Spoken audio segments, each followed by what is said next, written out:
wonders shall never end. You can imagine that freed Chibok girls pleading to return to their captors. The IGP, the Inspector General of Police, reveals so. The Inspector General of Police Usman Akali Baba has revealed that some of the abducted Chibok girls who recently returned and reunited with their families have expressed willingness to return to their captors.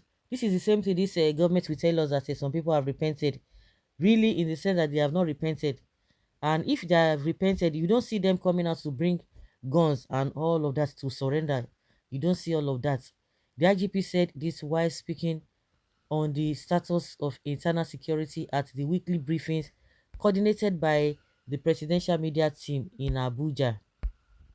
IGP Baba noted that some of the abducted girls, especially those who were forced into marriage and had children for their captors, only returned to see their families. He said the issue of Chibok girls, they are coming out one after another and gradually. Sometimes they come out and say, yes, we have come to see our parents and we want to go back.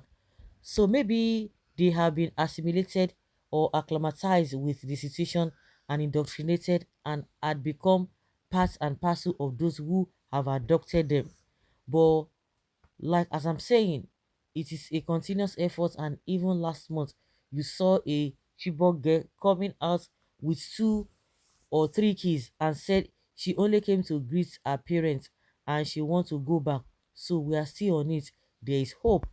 Recall that the Boko Haram terrorists had abducted 270 Chibok girls from Chibok town, Borno State in 2014, but over 100 have since been freed or managed to escape.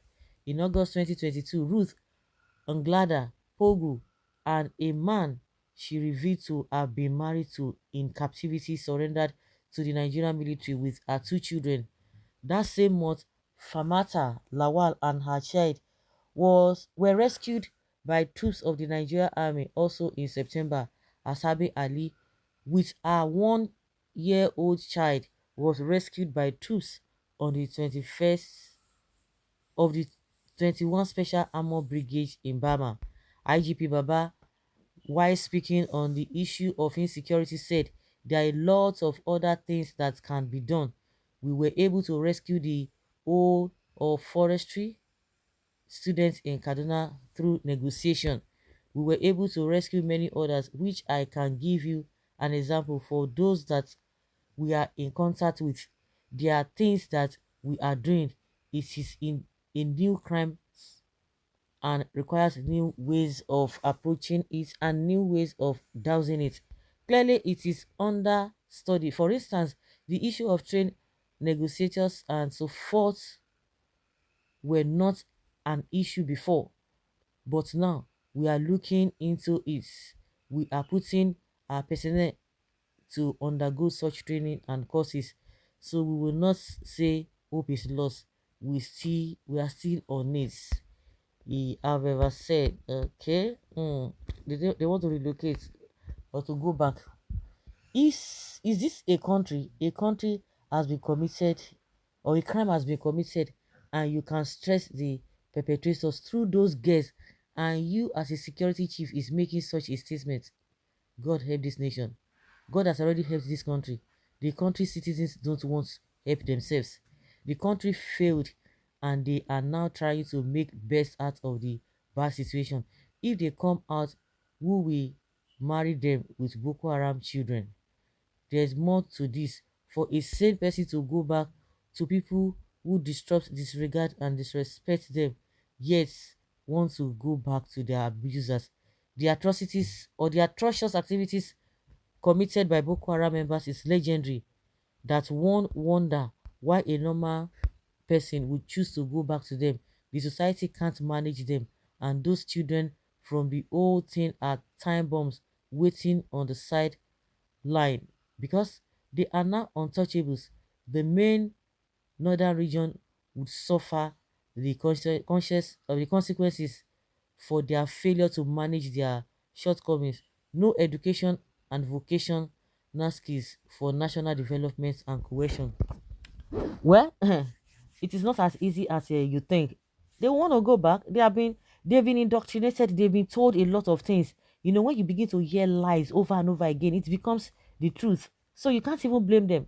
And all these children, they are still underage, no matter what. Some of them were like 12, 13, and what have you. And you can imagine those who are, even if you stay, you know, environment changes people. Environment do change people. So not talk of these ones who were not even formed before they were abducted. And even an adult, it will get to a time, like I said, a lie, when a lie continues to fly, at some point you begin to accept it. And that is the what is happening to us even as a nation. Nigerians are being deceived by politicians when you hear things over and over and over again.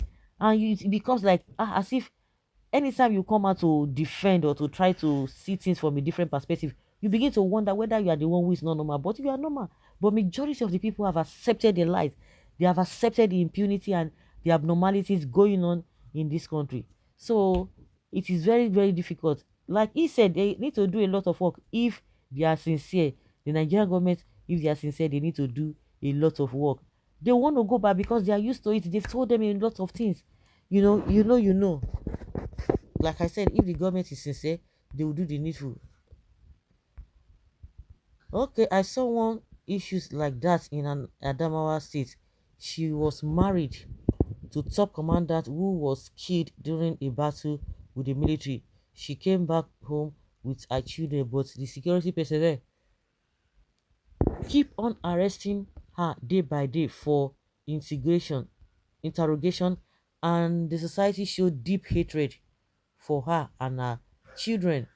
When she saw the sufferness too much, she packed her children back to Sambisa forest. The issue here is Nigerians don't sympathize with victims of such circumstances. Instead, they show hatred to them. Too pathetically sad, she was a victim, for God's sake. As a good security officer, through her, you arrest them. Why won't they opt to go back? Why hunger and starvation is all over the north? Probably they were enjoying there with their terrorists, especially seeing cash always. Meaning that there's another country in the invisible country where they want to return to their husbands, especially some families will not be comfortable with the children of terrorists. Ha! You get a bill, you know, easy. They will not be comfortable, and that is it. Hmm. So, guys, let us hear your opinion on this and have your take. Thank you.